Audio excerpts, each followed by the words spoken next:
Bueno, decíamos que hoy vamos a ver el concepto de fuerza magnética sobre un conductor rectilíneo.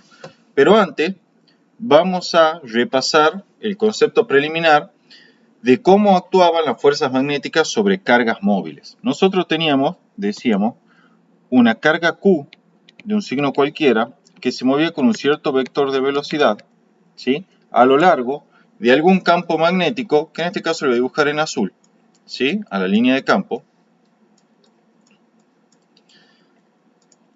por una región del espacio. Entonces, los experimentos mostraban que la fuerza magnética experimentada por esa carga era Q por B vectorial B.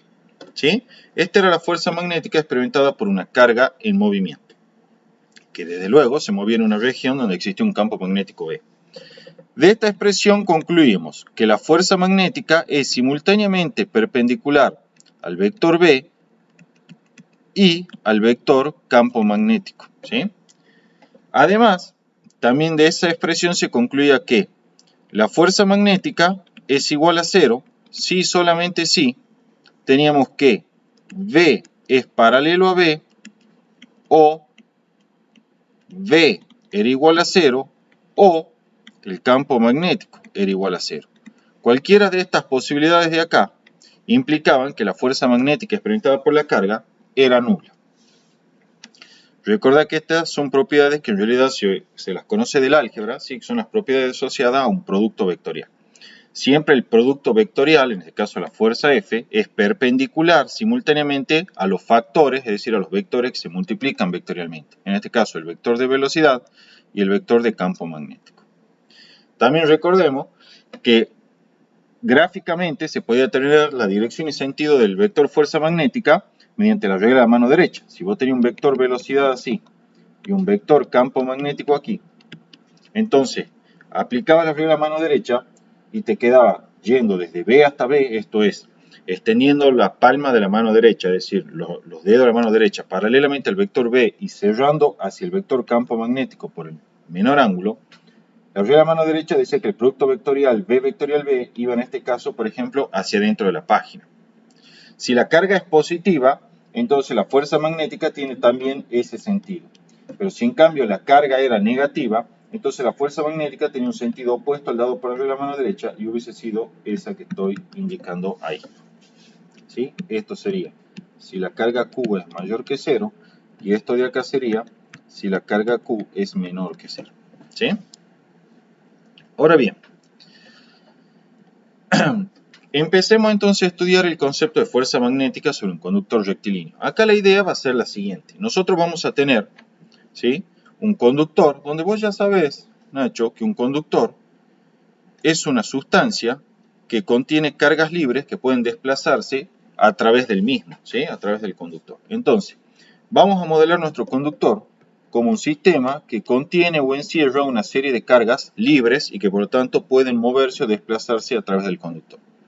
Más precisamente, cuando se establece un campo eléctrico, digamos, como se observa acá, dicho campo eléctrico puede ser suministrado por una fuerza electromotriz, o sea, por una FEM, un dispositivo de FEM.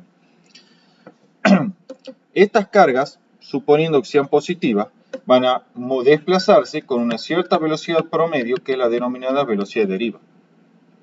Entonces, en este contexto, cada una de las carguitas libres del conductor va a experimentar una fuerza magnética, ¿sí?, F sub I, en la medida que este dispositivo, o sea, este conductor, esté inmerso en una región con campo magnético. Por ejemplo, acá lo voy a dibujar al campo magnético B saliente. ¿Sí? En la región, obviamente, se supone una serie de hipótesis, como que, por ejemplo, el campo magnético en la región donde está inmerso el conductor es uniforme. ¿Sí? O sea, que tiene el mismo módulo de dirección y sentido en todos los puntos.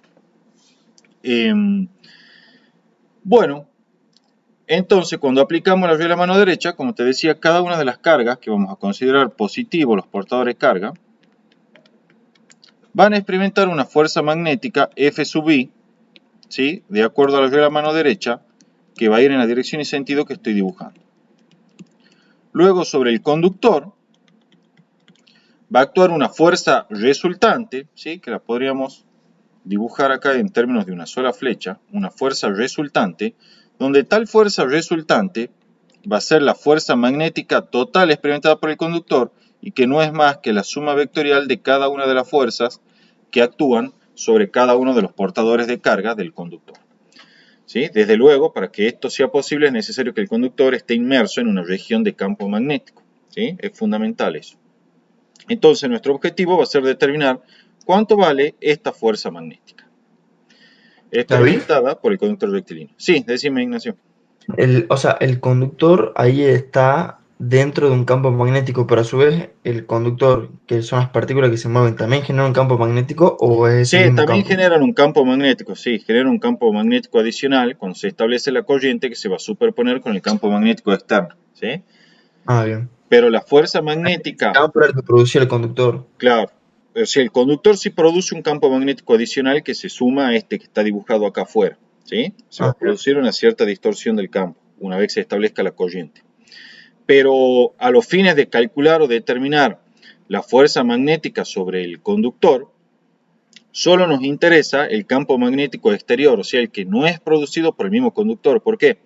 Porque vos sabés, ¿sí?, que para de lo que nosotros conocemos de la teoría de los sistemas de partículas, las únicas fuerzas de interés acá que van a afectar la traslación o pueden afectar el movimiento de estas cargas y en definitiva el conductor son las fuerzas exteriores, ¿sí? O sea, producidas por elementos externos, como en este caso el campo magnético externo.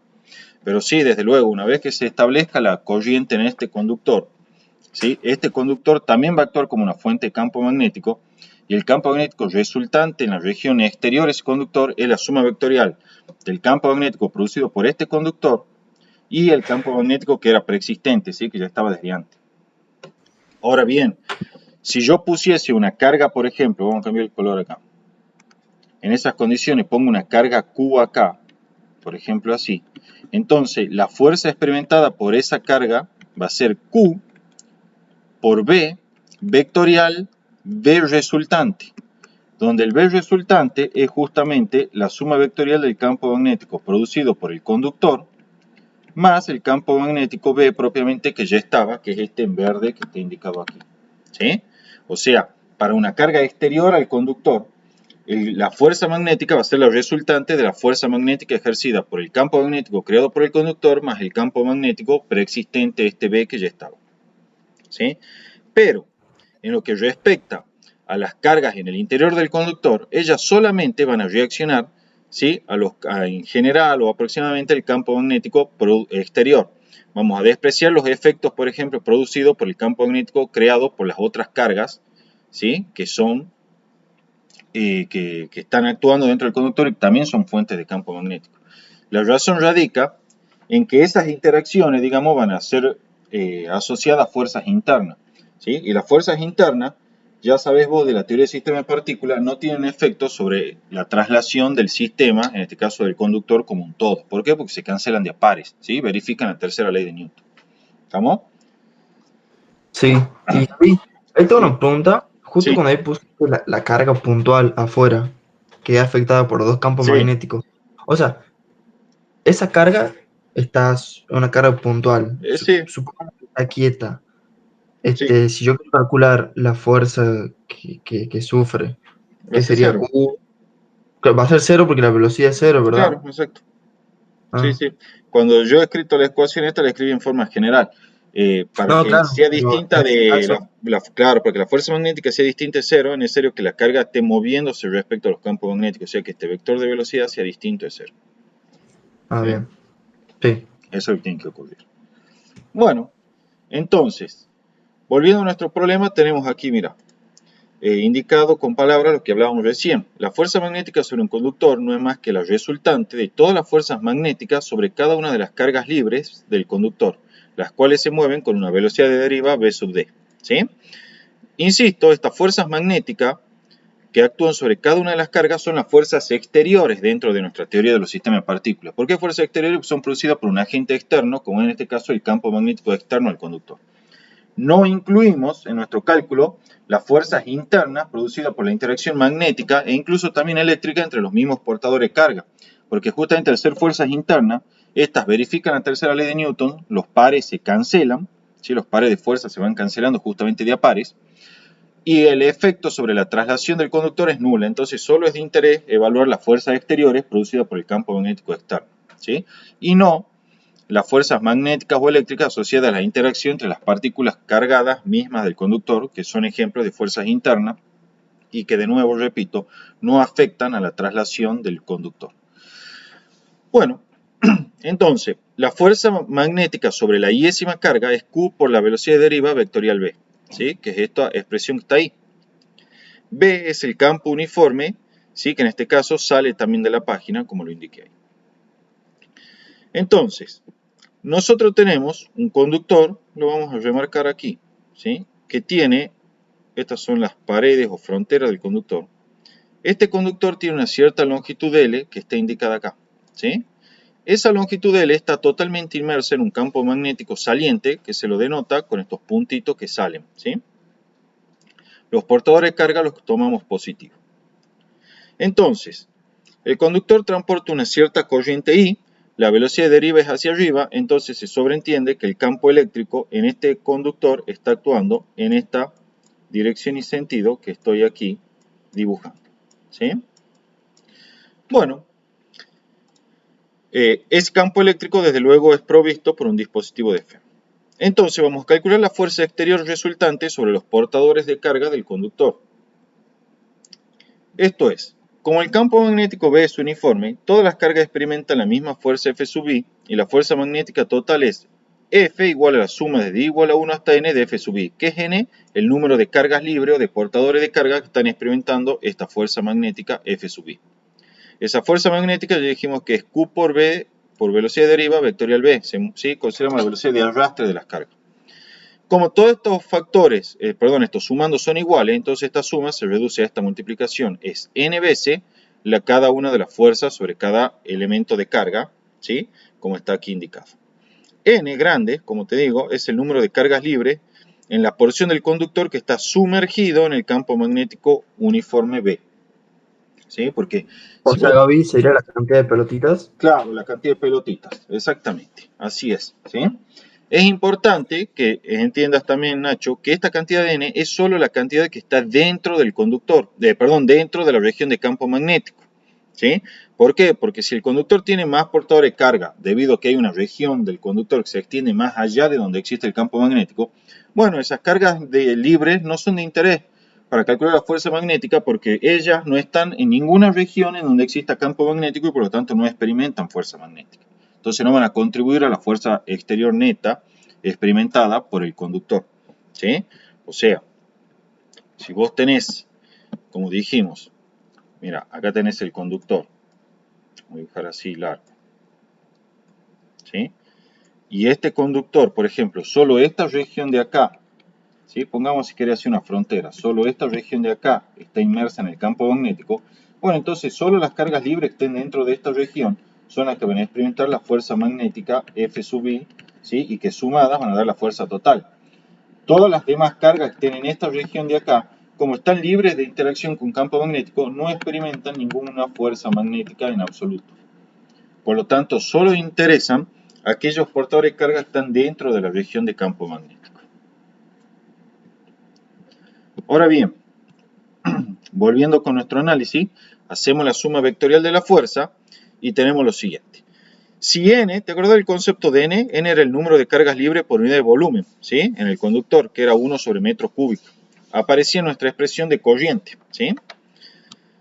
Y A es la sección transversal del conductor y L es la longitud del conductor, pero ojo, no cualquier longitud, sino la longitud inmersa dentro del campo magnético. Nuestro dibujito acá, donde tenemos las regiones, la longitud L sería solamente esto así. Es la longitud del conductor inmersa en el campo magnético, sin incluir otras porciones que no estén dentro del campo magnético. Entonces, vamos a tener que el número de carga va a ser justamente el número de cargas por unidad de volumen multiplicado por el volumen del conductor dentro del campo magnético. Esto es la sección del conductor por la longitud del conductor dentro del campo magnético. Entonces nos queda F igual a N grande, que es N por I por L, por Q por BD, que es la velocidad de deriva vectorial B. Ahora bien, reorganizando esto, si vos recordás, el producto N, disculpa acá, el producto, voy a marcar ahí, ahora sí, el producto n por a, velocidad de deriva y por q, era igual a la corriente, ¿sí? De verdad que la corriente se la calculaba así, era el número de portadores de carga por la sección, por la velocidad de deriva y por la carga. Esto daba la tasa a la cual atravesaban las cargas por un tiempo una cierta sección transversal, ¿sí? Que era el coulomb sobre segundo y que llamábamos ampere. Entonces, este n por a por q y por bd lo representamos como la corriente I.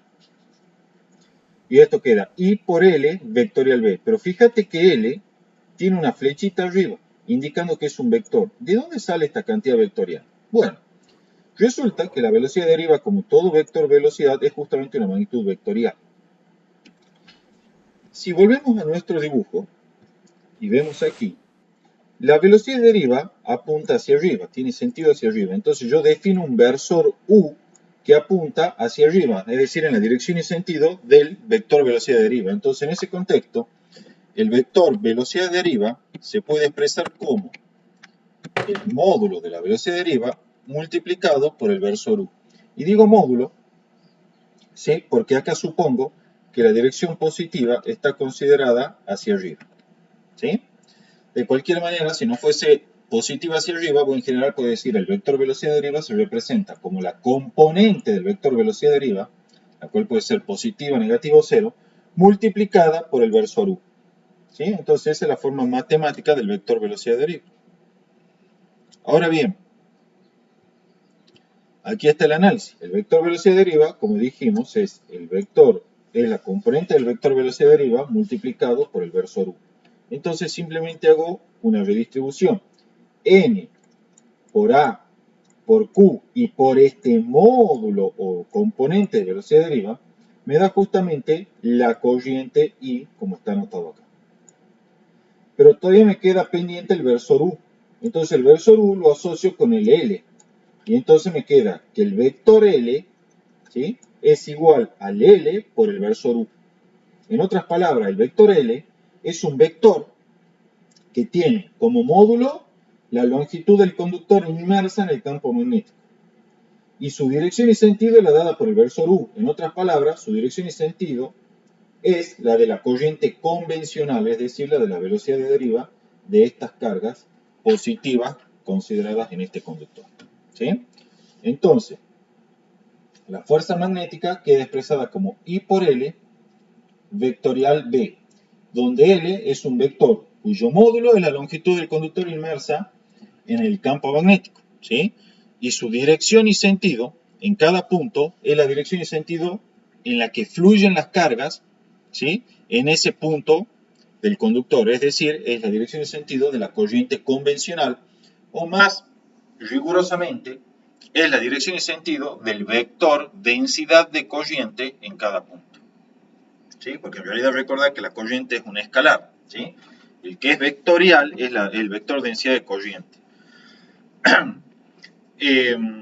La dirección y sentido del vector densidad de corriente, también si te acordás, es la dirección y sentido del vector de campo eléctrico y por lo tanto la dirección y sentido de la corriente convencional. Entonces, por todo lo anterior es que se dice que el vector longitud L, y esto a fines prácticos, tomarlo así, Nacho, tiene siempre la dirección y sentido de la corriente en cada punto, ¿sí?, de la corriente convencional. Entonces, aquí está todo resumido. El vector fuerza magnética experimentado por un conductor rectilíneo de longitud L es I por L vectorial B. Esta es la fuerza, como te dije, sobre un conductor rectilíneo de longitud L sumergido en un campo magnético B uniforme. Eso también es clave, el campo magnético tiene que ser uniforme. ¿Qué es L? Bueno, L es el vector longitud. Su módulo es la longitud L del conductor sumergido en el campo magnético y su dirección y sentido es el de la corriente convencional, como te venía diciendo. O sea, su dirección y sentido en términos rigurosos es el del vector de densidad de corriente, ¿sí?, en el conductor. Todo esto que hicimos solo vale en la medida también que el conductor tenga una sección uniforme, ¿sí? Si la sección del conductor no es uniforme, esta ecuación tampoco vale. Algunas propiedades de la fuerza magnética. En primer lugar, la fuerza magnética, tal y como está acá, como todo producto vectorial, va a tener una dirección y sentido dada por la regla de la mano derecha, ¿sí?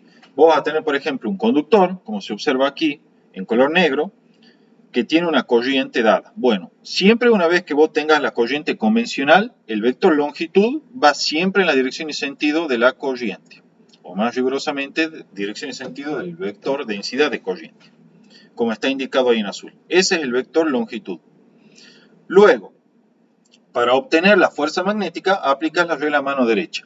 Multiplicas el vector L vectorialmente con el campo magnético B. Al hacer la regla mano derecha, esto es, extender los dedos de la palma derecha a lo largo del vector longitud L y cerrar en dirección al campo magnético B por el menor ángulo, te queda que la fuerza magnética es un vector como el que está dibujado aquí a continuación.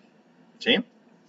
En este caso, siempre la fuerza magnética va a tener la dirección y sentido del L vectorial B, ya que la corriente I que aparece acá es positiva, ¿sí? No me modifica el sentido de la fuerza magnética. Aquí está bueno aclarado lo que yo estoy hablando, ¿sí? Dice su dirección y sentido viene dado por la regla de mano derecha.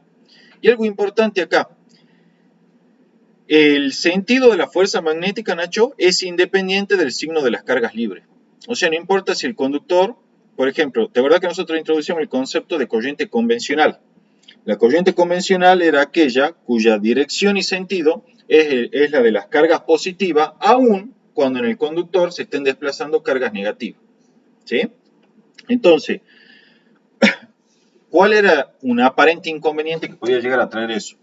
Era el de decir, bueno, nosotros consideramos siempre la corriente como si fuese una corriente de cargas positivas. Y ahora la pregunta era, ¿y si la corriente realmente es de cargas negativas, tiene algún efecto o alguna dificultad el hecho de considerarla como si fuese positiva? La respuesta es no. Esto también lo habíamos visto en teoría de circuito y yo te había adelantado. No importa, a los fines prácticos, si la corriente de carga se debe a cargas positivas o negativas. En cualquier caso, el efecto que tiene en la creación de campos magnéticos o en las fuerzas magnéticas que va a sufrir el conductor es exactamente el mismo que si las cargas fuesen positivas o negativas. ¿Sí? Para justificarlo, podemos hacer un dibujito acá sencillo. Mirá, nosotros veníamos trabajando con cargas o portadores de carga que eran positivos. Bueno, ahora vamos al caso real. Y supongamos que los portadores de carga, en vez de ser positivos, son negativos, como se observa aquí.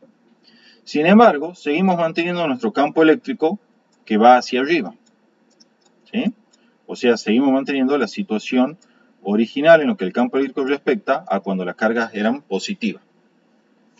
Esto se traduce en que no invertimos el sentido ni la polaridad de la FEM a la cual está conectada el conductor, ¿sí? Para hacer justamente un análisis objetivo, con las mismas condiciones de partidas o iniciales.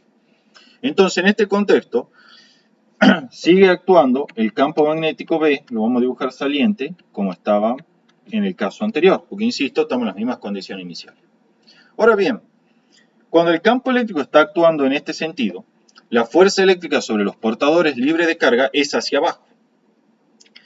Y por lo tanto, la velocidad de deriva que van a adquirir estas cargas libres es también hacia abajo. O sea que la velocidad de deriva es el negativo de la velocidad de deriva cuando las cargas eran positivas. ¿Sí? Ahora bien, estas cargas, desde luego, tienen un valor menos Q. Entonces, veamos cómo la fuerza magnética iésima sobre cada una de estas cargas libres negativas será menos Q por la velocidad de deriva, que es menos BD, porque es opuesta a la que teníamos anteriormente, vectorial B. Pero menos por menos es más, entonces tú queda Q por velocidad de deriva, vectorial B. En otras palabras, si las cargas libres son negativas, la fuerza magnética que experimenta cada una de estas cargas negativas es exactamente la misma que experimentaba cada una de las cargas positivas. Y cuando digo exactamente la misma, quiero decir que tiene el mismo módulo, dirección y sentido. Luego, la fuerza resultante sobre el conductor, cuando las cargas son negativas, tiene el mismo módulo, dirección y sentido que cuando las cargas son positivas. Entonces, no me afecta en nada a los fines prácticos el hecho de que los portadores de carga tengan signos negativos o positivos. En cualquier caso, la fuerza exterior total que actúa sobre el conductor va a ser exactamente la misma en las dos situaciones. De allí que podamos trabajar con una corriente convencional en la que supongamos que todas las cargas asociadas al flujo de carga justamente son positivas. ¿Sí? Total, aun si fuese negativa, el efecto sería exactamente el mismo. Entonces, para no complicarnos y como los efectos son los mismos, listo, trabajamos con una única corriente, que es la corriente convencional, en la cual hacemos la suposición que todas las cargas son positivas, aun cuando no lo sean. Total, no hay ningún efecto sobre la fuerza exterior o fuerzas magnéticas y tampoco lo va a haber sobre los campos magnéticos producidos por una carga, por una corriente de cargas positiva o negativa. En todos los casos va a ser la misma. Entonces, para simplificarlo, consideramos directamente que todas las cargas son positivas. Total, no me afecta en nada que sean positivas o negativas al momento de experimentar fuerzas magnéticas o al momento de crear campos magnéticos, como vamos a ver en las próximas clases. ¿Estamos hasta ahí, Ignacio, más o menos? Sí, una pregunta. Sí. O sea, cuando vos pones los ejemplos y decís el campo magnético entra a la pantalla o sale de la pantalla, Sí. o sea, eso como que lo decidís vos, digamos, según el caso. Claro, Si podés tener tranquilamente un campo magnético que entre o salga. Fíjate, yo recién he dibujado uno que salía y acá está dibujado uno que entra. O sea, nunca, por ejemplo, nos van a pedir que calculemos si el campo magnético entra o sale. Que O sea, siempre nos van a dar si entra o sale. eh, puede ser que te den la corriente y la fuerza magnética y te estén preguntando cuál es el sentido del campo. También puede ser que te den a la inversa. También lo vas a hacer por la regla de la mano derecha. Sí, ¿Me entendés? Vas a buscar la sí, posibilidad de manera tal que se verifique la regla de la mano derecha. Lo haces por descarte. ¿Sí? claro, O sea, a vos te sí, van a dar, por ejemplo, como yo te digo, te dan el conductor, te dicen, mira, la corriente viene así. Siempre, como te digo, vamos a trabajar con corriente convencional, como si fuese un flujo de cargas positiva. Entonces, automáticamente, el vector longitud es el vector que tiene la dirección y sentido de la corriente. O más rigurosamente, la dirección y sentido del vector densidad de corriente. Este es el vector longitud L. Y te dibujan, por ejemplo, la fuerza magnética, que es, para hacerla un poco más complicado e interesante el problema, vamos a cambiar el sentido, que es así. Esa es la fuerza magnética total sobre el conductor. Y entonces vienen y te preguntan, ¿cuál es el sentido del campo magnético? Y bueno, lo hace por regla a mano derecha. Tiene dos posibilidades. Puede ser que esté, obviamente, siempre que te digan que esté actuando perpendicularmente al plano del conductor, tiene dos posibilidades. O entra o sale. ¿Sí? O entra o sale de la hoja o de la pantalla. Bueno, vos buscas la posibilidad que es consistente con la regla a mano derecha. Vos tenés que buscar que, mira, lo dibujamos acá. Cuando multiplica el vector L por el campo magnético, ¿sí? El campo magnético, ese producto vectorial, tiene que dar una resultante, ¿sí? Que es en la dirección de la fuerza magnética. O sea, el L vectorial B tiene que dar una resultante que es en la dirección de la fuerza magnética. Entonces, ¿cuál es el campo magnético que vas a considerar? Y bueno, puede ser uno que entra, pero cuando vos le haces la regla a mano derecha, el que entra, te queda que el producto L vectorial B viene hacia acá. Entonces ese no podría ser. Y bueno, como no es ese, entonces ya por descarte no te queda otra. El campo magnético será salir. Entonces, al hacer la mano derecha, el L vectorial viene así. ¿Sí? El L vectorial B viene así. Y el vector fuerza magnética, que es el I por L vectorial B, viene en el sentido dado en la figura. Entonces, el campo magnético para esta situación, pues ya sabes que es saliente. ¿Sí? Simplemente sí, trabajas con la regla a mano derecha y vas viendo las posibilidades. Si bien estamos trabajando con dos posibilidades nomás, o sea, que sea perpendicular o saliente, es importante que entiendas, Nacho, aunque yo no creo que te den ese caso, que ya se pone medio complejo desde el punto de vista gráfico, el campo magnético tranquilamente puede ser oblicuo al conductor, ¿sí? O sea, viéndolo en vista de frente, ponele, vos podés tener un conductor por el cual está transportando una corriente I, ¿cierto? Como que lo estamos viendo de frente al conductor, esta es la sección transversal del conductor. Y tranquilamente puede haber un campo magnético que esté operando, por decirte de alguna forma, de esta así. ¿Estamos? Entonces, en este caso, ojo, siguen valiendo las ecuaciones que vimos, ¿sí? No hay problema por eso, sigue valiendo el I por L vectorial B. Pero ya se empieza a complicar y ya va a tener que trabajar con vectores con tres componentes no nulas y ya se te empieza a hacer la noche y ya no te va a quedar otra más que resolver el problema analíticamente. Y cuando digo analíticamente, quiero decir resolviendo el producto vectorial utilizando los métodos que sabes de álgebra 1, ¿sí? Los métodos analíticos. Pues ya si te querés gráficamente, ya ahí se te puede complicar bastante la geometría, ¿sí? pero ahí en ese caso, el, Sí, decime. lo que pusiste oblicuo es el campo, Claro, es el campo magnético B. claro, sigue siendo perpendicular al vector de En longitud, ese sería, caso, sí, sigue siendo perpendicular al vector longitud. Sí, sí, no hay claro, problema. si no, no valdría, ¿o no? Si no, ojo, si puede ser, por eso yo te decía, trataba también de dibujarlo. También podría ser que vos tengas así, por ejemplo, mira, bancame un cachito. Así, este es el conductor, ¿sí? Y que el campo magnético, ponele, esté operando en otra forma oblicua, ponele así como se ve acá. ¿Sí? Claro, Esto naranja, el B, pero siguen valiendo las mismas ecuaciones.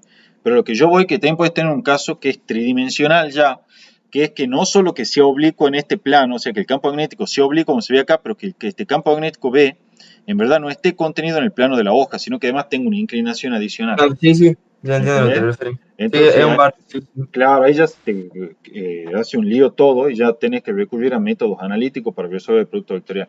Pero no creo que le compliquen tanto la vida. ¿Sí? Eh, Claro. Bien, en módulo, como siempre, por propiedad del producto vectorial, el módulo de la fuerza magnética es I por L por B por seno de alfa, donde L y B son los módulos del vector longitud y del campo magnético. Y alfa es el ángulo formado entre el vector longitud y el vector campo magnético. ¿Sí? Claro, o sea, alfa no sí o sí tiene que ser 90, sino siempre va a Claro, dar el no mismo. sí o sí tiene C90, puede ser cualquier valor. ¿Estamos? Cualquier Claro, si no valor. siempre va a dar el mismo. Sí, exacto. Fíjate que en el caso particular que el campo magnético sea paralelo al vector longitud, entonces la fuerza magnética sobre el conductor es cero. ¿Sí? ¿Por qué? Porque el ángulo alfa en ese caso toma el valor cero y su módulo se hace cero. ¿Sí? Sí.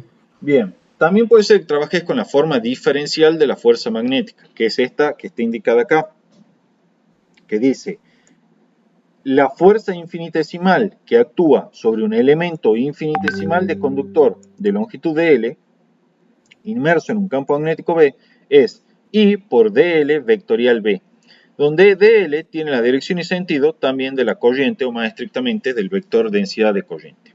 ¿Sí? En módulo, en módulo, la diferencial de fuerza es I por dl por B por el seno del ángulo alfa, donde alfa es el ángulo entre el elemento dl y el campo magnético B. ¿Sí? O sea, este es el elemento de fuerza sobre un elemento infinitesimal de corriente de longitud dl inmerso en un campo magnético B. Ese lo utilizamos, de hecho yo lo resolví en la práctica. Eh, Obviamente esto integra a lo largo de la longitud del total del alambre para así obtener la fuerza total sobre un alambre que tiene una forma arbitraria cualquiera. Yo en la práctica lo hice, creo que para una media bobina o una media espira. ¿Sí? Calculé la fuerza magnética total que experimentaba esa media bobina o media espira. Bueno,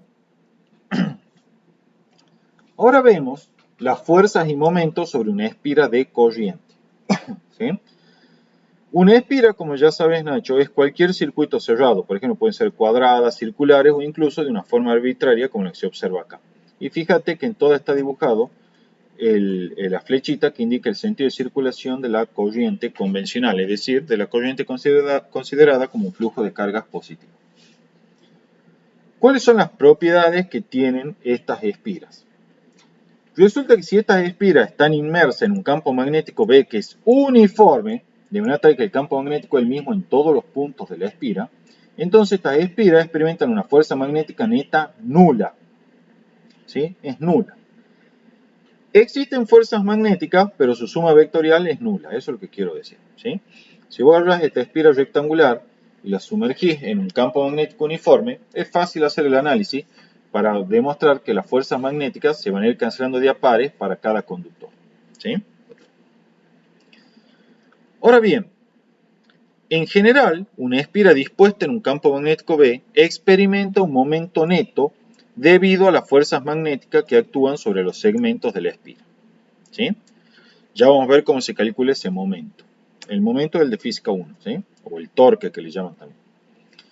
Y otra cosa importante, las espiras tienen asociado un momento dipolar magnético mu. El momento dipolar magnético mu es una magnitud vectorial, ¿sí? Y se define como mu igual a I por A, ¿sí?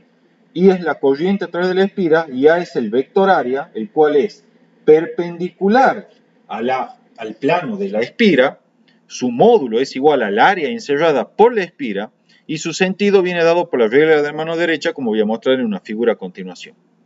La unidad del momento dipolar magnético es amper metro cuadrado.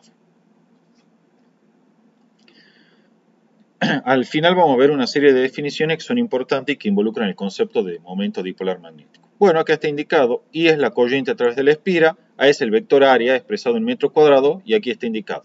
Este vector es perpendicular al plano de la espira y su sentido viene dado por la regla de la mano derecha. Es decir, al cerrar la palma de la mano derecha en el sentido de circulación de la corriente, el pulgar apunta en la dirección y sentido del vector área. El módulo del vector área es desde luego el área encerrada por la espira. Aquí está el dibujito. Aquí está la espira dibujada en una perspectiva, ¿sí? Bastante precaria, pero bueno.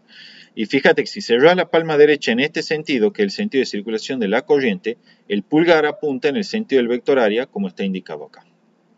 Si invertís el sentido de circulación de la corriente, desde luego el vector área ahora va a apuntar para el sentido opuesto, como se ve ahí. ¿Sí? Sí, David, pregunte. ahí sería que una espira Cuadrada, cuadrada, pero no rectangular. importa si la espira tiene cualquier forma, es lo mismo. No, claro, pero sería ese caso, Ujú. digamos. Sí. Ah, bien. Sí. Sería exactamente igual. Si vos tenés una espira cualquiera que tiene una forma, a ver, yo traté de dibujarla acá, que tiene una forma arbitraria cualquiera, así digamos, y el sentido de circulación es así, para la corriente, entonces cuando agrega la mano derecha, esto está dibujado en un plano, ¿no? En el plano de la hoja. Sí. Entonces el vector de área va a ser así. Y como el momento dipolar magnético es I por A, entonces el momento dipolar magnético será paralelo al vector área y también entrará. No importa la forma de la espira, vale siempre esa convención. ¿Sí? Ahora bien, Bien. acá está indicado, lo que te acabo de decir, el momento dipolar magnético, ¿sí? Es obviamente paralelo al vector área y tienen igual sentido. ¿Sí? Como se ve acá en el dibujito en la figura. Ahora bien, yo no voy a hacer la demostración, directamente te presento la ecuación. El torque, ¿sí? El torque o momento experimentado por la espira es el producto vectorial de mu, que es el momento dipolar magnético, por el campo magnético B. Fíjate que eso tiene una simetría con el torque experimentado por un dipolo eléctrico, que era el momento dipolar eléctrico P, multiplicado vectorialmente por el campo eléctrico B. ¿Sí? Son simétricas, son análogas las ecuaciones. Desde luego el torque se expresa en newton metro, y esta expresión te está diciendo que el torque es simultáneamente perpendicular a el momento dipolar magnético y el campo magnético. Y su dirección y sentido viene dado por la regla de la mano derecha, como se indica acá.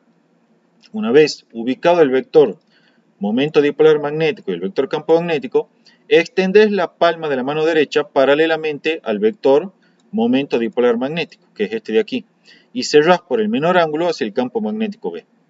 Luego, el pulgar apunta en el sentido del torque, en la dirección y sentido del torque, que en este caso, fíjate que es un torque que entra a la página. ¿Sí? Se aplica la regla de la mano derecha comúnmente.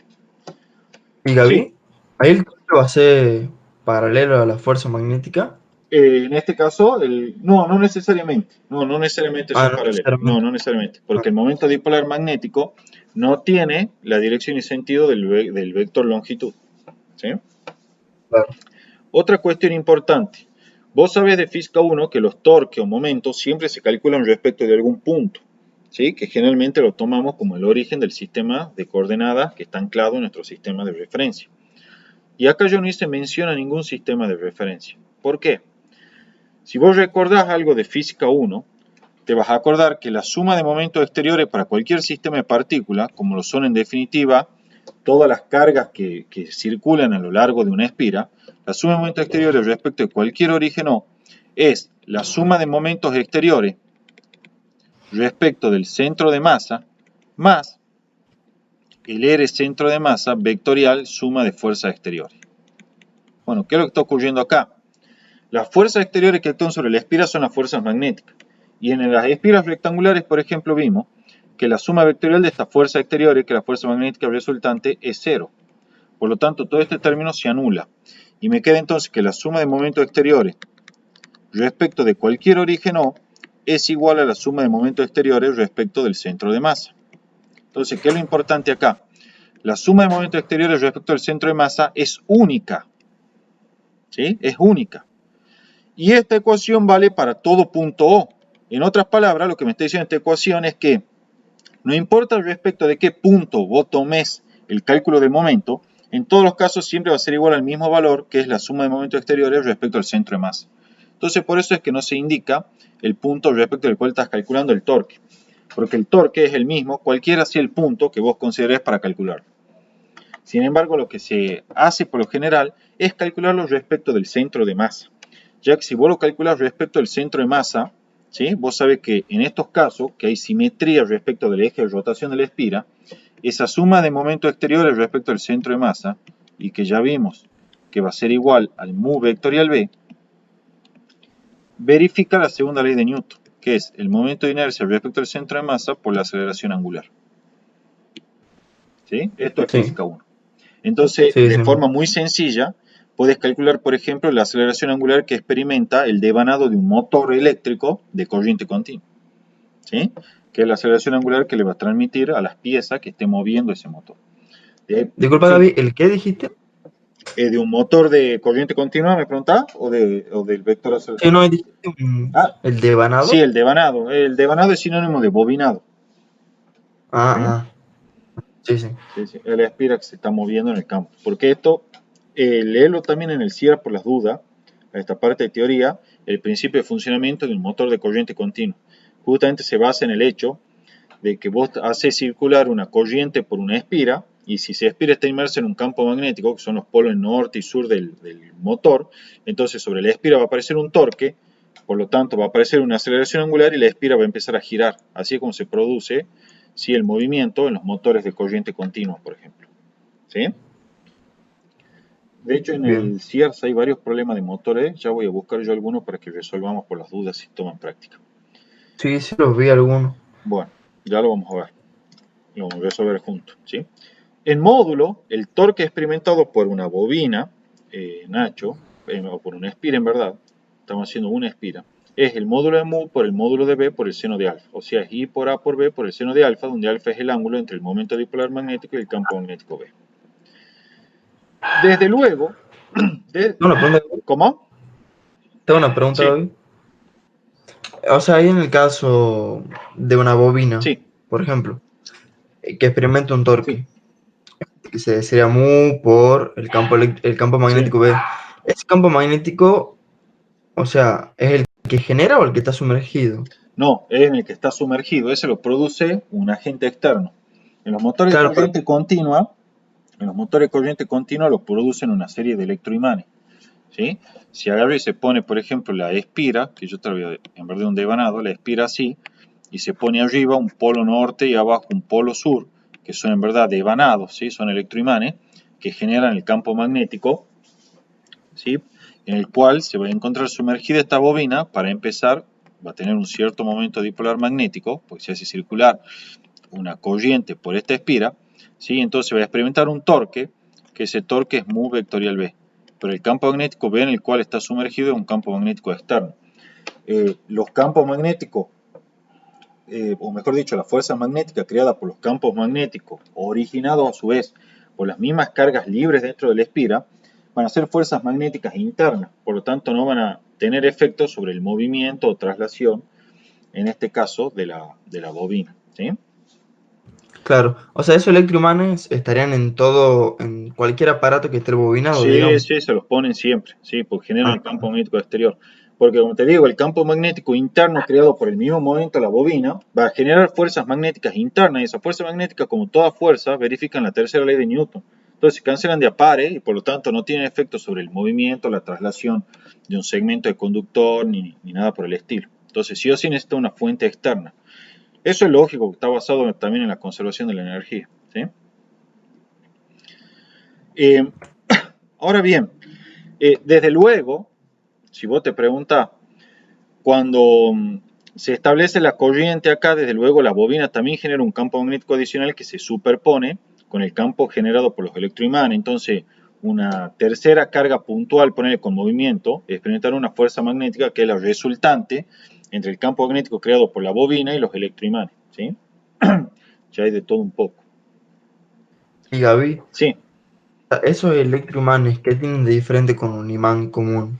los electroimanes son, el imán común es un imán permanente, natural, ¿sí?, que se genera o se fabrica con justamente materiales magnéticos de forma natural, que son elementos o materiales que contienen hierro, ¿sí?, tienen una gran proporción de hierro. porque el hierro es eso no lo toman tanto en los parciales, es muy teórico, en los finales probablemente aparezca. El hierro resulta que tiene unas espiritas elementales, digamos, que son generadas o creadas por los electrones que están girando en las últimas capas de los átomos de hierro. Bueno, resulta que estas espiritas se pueden modelar, o mejor dicho, estos electrones que están girando, ¿sí? Se pueden modelar como si fuesen una espirita de corriente. Entonces, cada una de esas espiritas tiene desde luego asociado un momento dipolar magnético atómico, ¿sí? Y entonces los imanes permanentes son materiales que tienen todos los momentos dipolares magnéticos creados por todos los átomos de hierro alineados de manera tal que generan un momento dipolar magnético resultante mu, ¿sí? Con polo sur y polo norte aquí, que da lugar u origen al imán permanente, ese o imán natural, ¿sí? Ahora, ¿qué es lo que hacen los electroimanes? Los electroimanes, y eso lo van a ver en fuente de campo magnético, aprovechan el hecho de que si vos tenés un devanado, ¿sí? Que puede ser un solenoide, por ejemplo, ¿sí? Por el cual circula una cierta corriente, entonces allí se va a producir un campo magnético B asociado a la circulación de esa corriente, ¿sí? Entonces los electroimanes, el polo norte y el polo sur, en realidad no son más que una serie de devanados eléctricos, ¿sí? Unos arrollamientos que se dibujan acá, que se ponen acá, que están enfrentados de manera tal que generan, ¿sí? Un campo magnético al cual es sometida la bobina. Obviamente es necesario que circule una corriente I, pero eso lo vamos a ver la próxima clase cuando veamos fuentes de campo magnético. ¿Sí, Nacho? Sí, igual ahí ya, o sea, Ya ya te me queda da. claro cómo se generan. Sí. Es que, o sea, Sí, lo que pasa es que el campo magnético generado por estos imanes permanentes es muy débil. ¿Sí? Entonces sí o sí se requiere de otras claro, fuentes de campo magnético alternativo que generen campo magnético más fuerte. ¿Por qué? Porque acá se ve clarito que el torque experimentado por una bobina es proporcional al campo magnético B. Entonces necesita que ese campo magnético sea lo más grande posible para que el torque del motor sea importante y sirva como motor. Porque si no, la otra es decir, bueno, pongo un campo magnético débil dado por un imán permanente o natural. Está bien, pero para producir un torque deseado necesita que esta corriente I sea enorme, para que el momento claro. dipolar sea enorme. Entonces eso ya encarece todo, porque tienen que tener conductores gigantes para soportar esa corriente tan grande. Y además van a necesitar un fangote de guita para pagar la cuenta de electricidad para que funcione ese motor. Otro ¿Entendés? beneficio, ¿no? Claro, exacto. ¿Estamos, Nacho? Sí. Es que, o sea, te hago así pregunta porque esto como que a veces me parece demasiado abstracto y como que No, está bien, está perfecto. Sí, para que intento se... verlo en la vida No, está cotidiana. perfecto. Sí, más vale, más vale. Igual ahí también estuve viendo que, o sea, porque, no sé, me puse a buscar video, qué sé Sí, yo, y encontré que, bueno, seguramente yo más adelante, pero cuando pones un imán adentro de un bobinado se genera corriente eléctrica. sí, exacto. Exacto. Eso es por las leyes de inducción. Sí, en verdad no es cuando lo pone el imán, sino lo tenés que estar moviendo el imán también o moviendo Claro, la igual cuando bobina. lo mueves, sí, es Sí, verdad. Si lo para dejas que quieto, no. pues si lo deja quieto, no, para que se induzca una FEM, eso se llama ley de Faraday, vamos a ver la ley de inducción, ¿sí? Del flujo Sí. Igual magnético. eso estaba leyendo en el Sears. Cuando Sí, leí eso, quedé perdido y bueno, claro, de ahí hecho, no. vos ahora la electricidad de tu casa la estás generando por inducción, porque los generadores funcionan así. Por inducción es una bobina, ¿sí? Si vos vas a las centrales térmicas, los generadores son una bobina que se están moviendo en un campo magnético. Y esta corriente que vos estás recibiendo ahora en tu casa, y yo también y todo, ¿sí? Que es la corriente alterna, es una corriente generada justamente por inducción electromagnética. Claro, ¿Sí? pero bueno. Así. Bueno, algo importante es que la espira tiene asociada una energía potencial U. Esa energía potencial, de manera totalmente análoga a lo que ocurrió con la energía potencial de un dipolo eléctrico, es menos, se calcula como menos mu escalar B. ¿Sí? O sea, esto es menos el módulo de mu por el módulo de B por el coseno de alfa, donde alfa es el ángulo entre el momento dipolar magnético y el campo magnético B. ¿Para qué me sirve esa energía potencial? Y para calcular el trabajo. El trabajo necesario hecho por un agente externo para rotar una espira en un campo magnético, y siempre que se espira tenga un cierto momento dipolar magnético, será U final menos U inicial, igual a delta de U. ¿Sí? Desde luego, para que el trabajo exterior sea igual al cambio de energía potencial que experimenta la espira, es necesario que la rotación se lleve muy lentamente, ¿sí? De forma cuasi estática, sin incrementar de manera apreciable la energía cinética de la espira. porque de lo contrario, el trabajo hecho por el agente exterior será el cambio de la energía potencial del dipolo magnético que él expira, más el cambio de energía cinética que experimenta dicho dipolo. ¿Sí? Pero si nosotros suponemos que la rotación del dipolo, que es la bobina o la espira, se lleva a cabo lentamente sin incremento de energía cinética, bueno, entonces el trabajo hecho por el agente externo es igual a lo que se incrementa la energía potencial de nuestra espira o bobina o dipolo magnético en general. ¿Sí? Siempre son las ecuaciones típicas y fíjate que es totalmente análogo a lo que vimos para dipolos eléctricos.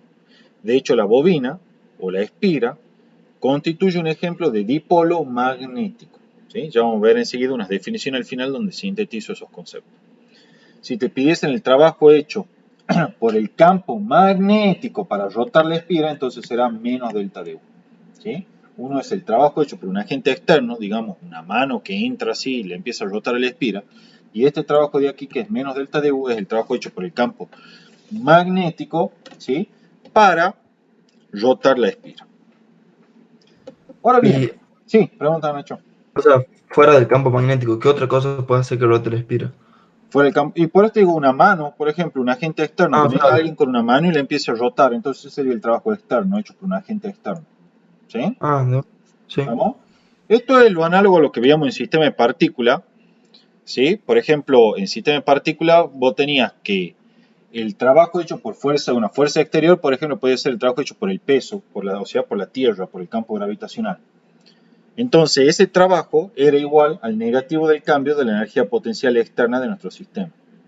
Pero si venía alguien y, por ejemplo, elevaba el centro de masa de ese sistema, entonces, en equilibrio, entonces el trabajo hecho por el agente externo, que sería la mano que está levantando el sistema, sería igual al cambio de la energía potencial externa gravitacional del sistema. Bueno, acá viene la Claro. misma, ¿no? Que hablamos en términos de energía potencial asociada a las interacciones magnéticas. ¿Sí? Sí, sí, ya. Bueno.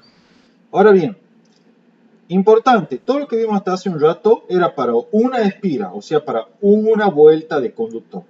Pero ¿qué ocurre cuando tenemos un solenoide, una bobina con n espiras? Ya acordate que el solenoide es, por ejemplo, el arrollamiento helicoidal, ese así, y la bobina son muchas espiras, o sea, muchas vueltas de alambre, pero contenidas en el mismo plano.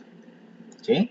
Entonces, ¿qué es lo que ocurre? Bueno, acá gana la intuición, ¿sí? La intuición en este caso tiene razón. Yo no la trato de usar tanto en física porque en verdad hay que usar muchos criterios, no solo la intuición. Aunque obviamente la intuición es buena. Pero en este caso sí, la intuición dice lo correcto.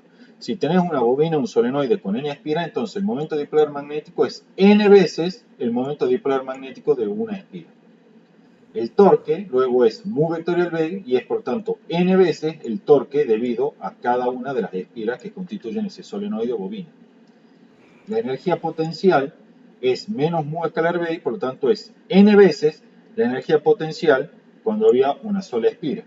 Y de nuevo, el trabajo hecho por la fuerza exterior suponiendo una rotación cuasi estática es U final menos U inicial. ¿Sí? Donde obviamente la U ya está afectada por el factor N de aquí. O sea, valen todas las mismas ecuaciones, nada más que multiplicas por N. No hay más que eso. ¿Estamos en eso? Sí. Bien. Para finalizar la clase de hoy, entonces, quiero que veamos alguna serie de definiciones. Te hablaba yo recién del dipolo magnético. Acuérdate que el dipolo eléctrico era una configuración de carga negativa y positiva tal que tenían asociado un momento dipolar eléctrico, ¿sí? Que lo llamábamos P. Bueno, resulta que un dipolo magnético, y algo más. Este dipolo eléctrico tenía una propiedad importante y es que cuando yo lo sometía a un campo eléctrico exterior, tal dipolo eléctrico tendía a alinearse con el campo eléctrico, debido a que experimentaba un torque. O sea que una propiedad importante de los dipolos eléctricos era que tenían esa facultad de alinearse con los campos eléctricos. En cualquier libro de física que vaya, vas a ver la foto típica con las semillas de césped alineadas a lo largo de las líneas de campo eléctrico. ¿Sí? Eso se debe a que las semillas de césped son ejemplo de dipolos eléctricos, ¿sí? Tan polarizados. Bueno, de manera totalmente análoga, ¿Ya? sí, esas están polarizadas. Sí, fíjate, busca las fotos, están en todos lados, siempre hacen experimento con eso, con las semillas de Qué césped. flash. Sí. No. Eh, Entonces, de manera totalmente análoga, definimos el concepto de dipolo magnético. Un dipolo magnético es todo sistema que presenta un momento dipolar magnético muy distinto de cero, así como un dipolo eléctrico era un sistema que presentaba un momento dipolar eléctrico. O equivalentemente, es todo sistema capaz de orientarse según un campo magnético externo al cual está sometido. Entonces, las espiras, las bobinas y los solenoides son ejemplos de dipolos magnéticos. ¿Por qué? Porque un solenoide, vamos a dibujarlo acá, un solenoide, por ejemplo, tendrá un cierto momento dipolar magnético, vamos a dibujarlo acá así, y ese momento dipolar magnético, ¿sí?, que tiene asociado, ya lo convierte automáticamente en un dipolo magnético, de manera tal que cuando lo sometemos a un campo magnético externo, como este que estoy dibujando, la bobina o el solenoide va a tender a alinearse a ese campo magnético. Esto es, experimentando un torque tau que es igual a mu vectorial B. ¿Sí? Tienden a alinearse. Entonces, un imán permanente tiene un momento dipolar magnético, por lo tanto es un dipolo magnético. Un solenoide es un dipolo magnético. Una espira solita es un dipolo magnético. Son todos dispositivos que tienen asociado un momento dipolar magnético y por lo tanto tienen la facultad de alinearse con las líneas de campo magnético en cada punto. ¿Sí? Entonces es totalmente análogo el concepto de dipolo eléctrico y dipolo magnético. El dipolo eléctrico era un sistema que tenía asociado un momento dipolar eléctrico y tenía la facultad de alinearse con el campo eléctrico cuando era sometido. El dipolo magnético tiene asociado un momento dipolar magnético mu, ¿sí?, y tiene la facultad de alinearse con el campo magnético cuando es sometido a tal campo magnético. Otro concepto importante, nosotros vamos a decir que un material se dice magnetizado si presenta un momento dipolar magnético neto, o sea, un mu distinto de cero. Lo que es equivalente, vamos a decir que un material está magnetizado si es capaz de orientarse según un campo externo B al cual esté sometido. ¿Sí? Y ahora bien, dado un material magnetizado o dipolo magnético, la cola del vector mu se llama polo sur y la cabeza del vector mu se llama polo norte. Así el vector mu va desde el polo sur al polo norte. ¿Te acuerdas que en un dipolo eléctrico el momento dipolar eléctrico iba del negativo al positivo? Bueno, cuando nosotros trabajemos con dipolos magnéticos, el momento dipolar magnético va del polo sur al polo norte. Entonces, si a vos te dan una espira, ¿sí?, por ejemplo, está circulando una corriente que entra por ahí y sale por acá. Entonces, cuando le aplicas la regla a mano derecha, el vector área viene así y es el sentido del momento dipolar magnético. Bueno, te piden que dibujes el polo sur y el polo norte. Bueno, el polo sur es la cola del momento dipolar y el polo norte la cabeza. Desde luego, si invertís el sentido de la corriente, automáticamente se invierte el momento dipolar magnético, ¿sí?, y por lo tanto se invierte la polaridad del dipolo, que en este caso es la espira. Quedará el polo norte hacia la derecha y el polo sur hacia la izquierda en la cola del momento dipolar.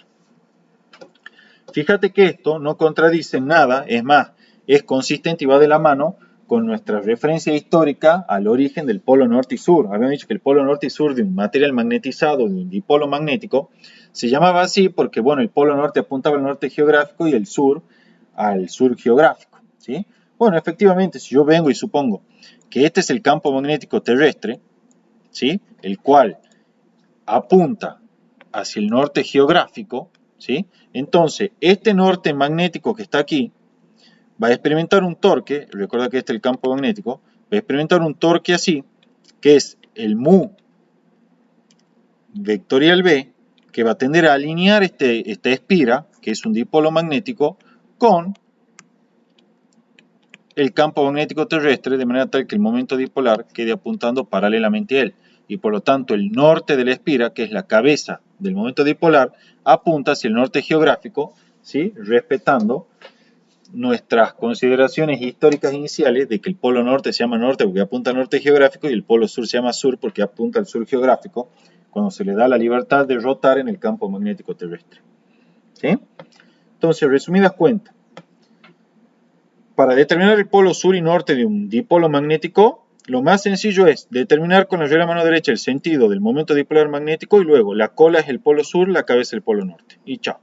San se acabó, como dice. ¿Sí? Aquí están los ejemplos. La espira, y acá está un imán permanente con su polo norte y sur. Bueno, entonces el momento dipolar va del sur al norte.